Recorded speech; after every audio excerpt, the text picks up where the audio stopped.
হাট্টা।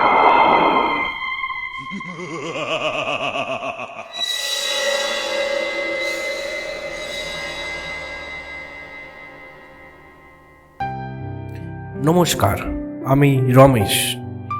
আমার চ্যানেল রাতের আড্ডাতে আপনাদের স্বাগতম। চলে এলাম আজকে আরেকটি নতুন গল্প নিয়ে। নিত্য নতুন গল্প শুনতে আমার চ্যানেলটিকে সাবস্ক্রাইব করুন। চলুন শুরু করি আজকের গল্প, আসর।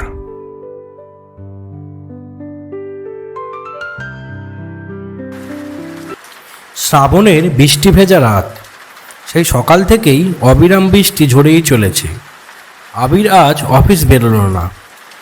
সকাল থেকেই বাড়িতে বসে। দুপুরে মাকে বলল খিচুড়ি রান্না করতে, তার সাথে একটু আলু ভাজা আর একটু বেগুন ভাজা। দুপুরে খাবার খেয়ে সোজা একেবারে ঘুম থেকে উঠে দেখল বৃষ্টির আর বিরাম নেই, অনবরত ঝরেই চলেছে। বিকেল থেকে সন্ধ্যা গড়িয়ে গেল। এবার আবিরের চায়ের টান ধরেছে। চা সে ঘরে খায় না, চা খায় পাড়ার শনি মন্দিরের পাশে ঝন্টু কাকার দোকানে। সেই দোকানেই সারা সন্ধ্যাটা তার কেটে যায়। সেই দোকানে সন্ধ্যা হলেই উপস্থিত হয় মাইতিদা, নন্দদা, মহিষালবাবু আর বুড়ো শ্যামলদা। গল্প করতে করতে প্রতিদিন তারা 20-25 কাপ চা খেয়েই ফেলে। দোকানের ভিতরে তাদের জন্য আবার একটা চৌকি পাতাই থাকতো, সেখানে শুধু তারাই বসতো। আর ঝন্টু কাকার একটা ভাইপো ছিল, তোতলা কানাই। সেও তাদের সাথে বসে বসে তাদের গল্প শুনত। সারাদিন যা বৃষ্টি হচ্ছে তাতে আবির ভাবছে আজ আর যাবো না ঝন্টু কাকার দোকানে, কিন্তু তার মনও মানছে না। সব কিছু চিন্তাভাবনা করে শেষমেশ তার বড় বাঁটলা ছাতাটা খাটিয়ে সে চলল তার ঝন্টু কাকার চায়ের দোকানের দিকে। বৃষ্টিতে সারা রাস্তা পুরো পিছল হয়ে রয়েছে, ব্যাঙগুলো ডাকছে। রাস্তাতে সাপও থাকতে পারে, তাই সে মোবাইলের টর্চটা জ্বালিয়ে ছাতা খাটিয়ে পা টিপে টিপে চলল ঝন্টু কাকার দোকানের দিকে। ঝন্টু কাকার দোকানে গিয়ে দেখল ইতিমধ্যেই নন্দদা আর মহিষালবাবু উপস্থিত। তারা চায়ের কাপে চুমুক দিচ্ছে। তাকে দেখে কানাই বলল, আরে আবিরদা, আছো, তোমার কথাই তো হচ্ছিল। আবির বলল, কেন রে, আমার কথা কেন? এখানে তো নন্দদা, মহিষালদা তো উপস্থিত আছে, তাদের কথাই তুই বল। নন্দদা বলল, আরে আবির, একটু তো তাড়াতাড়ি আসতে পারো, নাহলে তো এক্ষুনি 9টা বেজে যাবে আর আমায় বাড়ি যেতে হবে। আবির বলল, তোমার মতো বউভীতু মানুষ আর আমি এ জন্মে দেখিনি। অতই যে গেলে টাইম নিয়ে চলবে, তাহলে বাড়ি থেকে বের হও কেন? ঘরেই তো বউয়ের কাছে থাকতে পারো। নন্দদা কথাটা শুনে মুখটা গম্ভীর করে চুপ করে গেল। এদিকে মহিষালবাবু মুচকি হাসতে লাগলো আবিরের কথা শুনে। এদিকে ভিজে জামা কাপড় পরে উপস্থিত হলো মাইতিদা। মহিষালবাবু বলল, কি হে মাইতিদা, আজ এত দেরি কেন? আর তুমি এত ভিজে গেছো কেন? মাইতি বলল, কি আর বলবো, আজ ছাতাটাও নিতে ভুলে গেছি। সকাল থেকে যা বৃষ্টি হচ্ছে আর ভালো লাগছে না। আরে ঝন্টু, তাড়াতাড়ি একটু গরম চা দাও তো।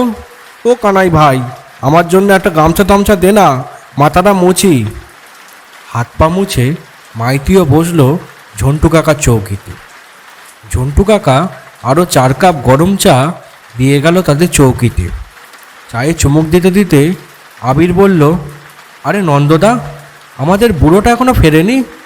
2 সপ্তাহ তো হয়ে গেছে কাজে গেছে, এখনও কি তার মেট্রোর লাইন গোনা হয়নি? এই কথা শুনে কানাই হাসতে লাগলো। শ্যামল বুড়ো মানে শ্যামলবাবু। শ্যামলবাবু হচ্ছেন একজন ছোট্টখাট্ট ইঞ্জিনিয়ার মানুষ। কোনো এক কোম্পানির হয়ে এখন মেট্রোর কি সব ইলেকট্রিকের দেখাশোনা করে। সেই কাজের সুবাদেই সে বাইরে গেছে। বয়স তার 50 ছুঁই। এখন সবাই তাকে শ্যামল বুড়োই বলে। মহিষাল বলল, ফেরেনি মনে হয়, ফিরলে তো আসতো। এই কথা শুনে সবেমাত্র চায়ে চুমুক দিচ্ছে, তারপরই মাথা তুলে দেখছি একটা কালো ছাতা এগিয়ে আসছে। ওই তো শ্যামল কাকা আসছে। আবির তাকিয়ে বলল, বুড়ো বেটা অনেক দিন বাঁচবে। কানাই বলল, আরে আছো আছো কাকা আছো। ঝন্টু কাকা তাদের দিকে দেখলো আর বিড়বিড় করে কি বলতে লাগলো। আবির বলল, আরে শ্যামল বুড়ো, আসো আসো। তাই এবারে অনেক দিন কাটিয়ে এলেন দেখছি। ওখানে কি আমাদের বৌদি টৌদি করেছেন নাকি কাউকে? শ্যামল বলল, চুপ কর তো তোরা, বেঁচে ফিরেছি বলে দেখতে পেলি, না হলে কবেই যে আমার নাম পৃথিবী থেকে উধাও হয়ে যেত। এ কথা শুনে সবাই চুপ করে গেল। মাইতিবাবু বললেন, কেন গো দাদা, এরম বলছো কেন? তাছাড়া তোমার শরীরও তো দেখছি ভেঙে গেছে, কি হয়েছে বলো তো? ঝন্টু কাকার চায়ের ডেচকি থেকে গরম ভাপ বের হচ্ছে, তা দেখে আবির বলল, কাকা আর এক কাপ করে গরম চা দিয়ে দাও তো। আচ্ছা নন্দদা, শ্যামলবাবুকে একটু বসতে দাও, তুমি আমার দিকে সরে আসো। কানাই মাটির ভারে আরও 5 ভার চা নিয়ে তাদের সাথেই বসে পড়ল। বৃষ্টি তখনও অবিরাম পড়ে যাচ্ছে। আবির চায়ে চুমুক দিতে দিতে বলল, আচ্ছা শ্যামলবাবু, তুমি তো কাজে গেছিলে, সেখানে কি এমন হলো যে তুমি এইভাবে কথা বলছো? শ্যামন বলল, তবে শোনো, এবারে কলকাতায় যে মেট্রোটা হচ্ছে, ওখানে আমাদের কোম্পানি নিয়ে গেছিল কাজ করতে। আমি তো ইলেকট্রিক বিভাগে কাজ করি। রীতিমতো আমি সারাদিন কাজ করলাম। আমার সাথে ছিল তোদের বয়সী শিবশঙ্কর নামে একটি ছেলে। ও এসেছিল মেদিনীপুর থেকে। যেখানে আমরা কাজে যাই, ইলেকট্রিক ব্যাপারটা আমরা দুজনেই দেখি। রীতিমতো আমরা সব কাজ মিটিয়ে যখন ঘরে গেলাম, দেখলাম শুনশান একটি পরিবেশ। সেখানে একটি মাত্র দোকান আছে, সেটিও মনে হয় সকালে খোলে। তাছাড়া আশেপাশে কোনো কিছুই নেই, শুধু জঙ্গল আর জঙ্গল। আর আমাদের যে ফ্ল্যাটটা থাকতে দেওয়া হয়েছিল, সেটিও ফাঁকা। সরকারি জায়গা, অফিস তৈরি হচ্ছে, ওটা বহু বছর ধরে, এখনও চালু হয়নি। আর ফ্ল্যাট সেভাবে কমপ্লিটও হয়নি। আমি আর শিবশঙ্কর খাওয়া দাওয়া করেই গেছিলাম সেখানে শুতে। শিবশঙ্কর আগেরবার সারা রাত যেন কার সাথে ফোনে বকবক করছিল, তাই আমি ওকে বললাম, তুই পাশের ঘরে ঘুমা, না হলে আজ আর আমার ঘুম আসবে না। তোর তো আবার কোন ম্যাডাম ট্যাডাম ফোন করবে, আমি বরং এই ঘরেই ঘুমাই। আমার ঘরটায় আমি ঢুকে দেখলাম বড় একটা আগেকার পাখা লাগানো আছে, চলবে কি জানি না। সুইচ মারতে পাখাটা গড়গড় করে আওয়াজ করতে করতে চলল। ঘরের আলোটাও জ্বলছিল। চাদর চাপা দিয়ে কিভাবে 3 দিনে কাজটা শেষ করব ভাবতে লাগলাম। ভাবতে ভাবতে ঘুমিয়ে পড়লাম। হঠাৎ আমার কানের কাছে ফিসফিস করে কিছু একটা কেউ যেন বলল। তৎক্ষণাৎ আমার ঘুমটা ভেঙে গেল। মুখ থেকে চাদর সরিয়ে দেখলাম, না, কেউ নেই তো। যাক, সারা রাত আর ঘুম হলো না। সারা রাত শুধু ফোনটা ঘাঁটলাম। পরের দিন সকালে উঠে দেখি পাশের দোকানটা খুলেছে। ওখানেই চা বিস্কুট খেয়ে দুজনে কাজে বেরিয়ে গেলাম। এইসব গল্প শুনতে শুনতে কানাই বলল, আরও ভাড়ে চা নেই। কানাই তৎক্ষণাৎ কেটলিটা নিয়ে সবার ভারে চায়ে ভরিয়ে দিল। মাইতিবাবু বলল, তারপর গুরুদেব? শ্যামল বলল, তারপর সারাদিন কাজ করলাম। সন্ধ্যাবেলা হোটেল থেকে ভাত খেয়ে আমি আর শিবু আবার ফ্ল্যাটে ফিরলাম। আগের দিন রাতে ঘুম না হওয়ার জন্য আমার আর শরীর দিচ্ছিল না।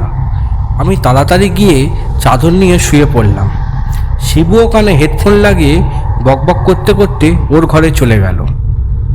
ঘুমটা আমার ভালোই হচ্ছিল। তারপর হঠাৎ মাঝরাতে আবার সেই ফিসফিস শব্দ কানে গেল। অনেকক্ষণ থেকেই ফিসফিস শব্দটা কানে আসছিল। মনে হচ্ছিল কোনো ছেলে এবং মেয়ে কথা বলছে। ইচ্ছা না থাকা সত্ত্বেও যেই চোখটা খুললাম, দেখলাম জানলার উপর দুজন হনুমানের মতো আমার দিকে তাকিয়ে আছে। আমি ভয় না করে তাদের দিকে তাকিয়ে রইলাম। দুজনের চোখ পুরো লাল, বিরাট এক ভয়ঙ্কর দৃশ্য। আমি তো পুরো ভয়ে একদম থরথর করে কাঁপছি। তারপর যেই আমার চোখের পাতাটা পড়ল, আমি দেখলাম তারা আর নেই। মোবাইলটা যেই হাতে নিলাম, দেখলাম ঘড়ির কাঁটায় তখন রাত 2টো বাজে। আমার আর ঘুম ধরে। পরের দিন শিবুকে জিজ্ঞাসা করলাম, কিরে কাল কেমন ঘুমালি? শিবু বলল, কাল কানে হেডফোন গুঁজে গান শুনতে শুনতে কখন যে ঘুমিয়ে পড়েছি জানি না। সকালে উঠে চায়ের দোকানে চা খেতে গিয়ে দোকানদারকে জিজ্ঞাসা করলাম, আচ্ছা তোমার দোকান কতদিনের? দোকানদার বলল, অনেক বছরের দাদা। আচ্ছা, এই ফ্ল্যাটে আগে কি কোনো সাহেব ছিল? দোকানদার বলল, সেরাম তো কাউকে দেখিনি দাদা, তবে এই ফ্ল্যাট হওয়ার সময় একজন ছেলে ও মেয়ে এখানে এসেছিল কুকর্ম করতে শুনেছি। তারা নাকি বাজ পড়ে দুজনেই মারা যায়। কেন দাদা, আপনি কি কিছু দেখেছেন? আমি বললাম, আরে না না, এমনি জিজ্ঞাসা করছি।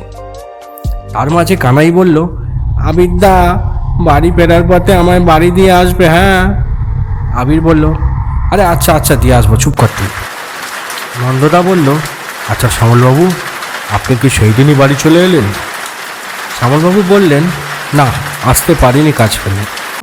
আর পরের দিনও সব কাজ মিটিয়ে যখন শুতে গেলাম, আমি শিবুকে বললাম, আমার সাথেই আজ শুয়ে পড়, আজ আর তোকে একা শুতে হবে না। শিবু আমার পাশেই শুয়েছিল। তখনও আমার কানে বিড়বিড় করে আওয়াজ আসছিল। আমি আর চাদরটা মুখ থেকে খুলিনি। সকাল হতে কাজটাজ মিটিয়ে 14 তারিখ সোজা বাড়ি। ঝন্টু কাকার কানে সব কথাই যাচ্ছিল। ঝন্টু কাকা বলল, তো 14 তারিখ যেখানে বাড়ি ফিরেছেন, তাহলে আজ 20 তারিখ দোকানে এলেন, এত দেরি কেন? শ্যামল বললেন, ওখান থেকে ফিরেই গায়ে তেড়ে জ্বর, কত ওষুধ খেলাম, জ্বর আর গেল না। ভাগনা আবার কিসব মাদুলি টাদুলি করে এনে দিল, তারপরে ওগুলো পরে এখন একটু ঠিক আছে। তারপর ওদের চায়ের কাপ ফাঁকা হয়ে গেছে দেখে কানাই বলল, চা আনবো? আবির বলল, থাক, আজ আর খাবো না, এমনিতেই বৃষ্টি মনে হয় আজ আর কমবে না, চলো ওঠা যাক সবাই। সবাই বলল, হ্যাঁ হ্যাঁ ওঠো। কানাই বলল, দাদা যাবো আমি। আবির বলল, চলে আয়। বলে আবিরের ছাতার তলায় কানাই চলে এসে দুজনে আস্তে আস্তে বাড়ির দিকে রওনা দিল। তখনও বৃষ্টি অবিরাম হতেই লাগলো। বিদ্যুতের ঝলকানিতে চারিপাশ আলোয় আলো হয়ে গেল। পাশের শনি মন্দিরের ঠাকুরমশাই আরতি শুরু করলো।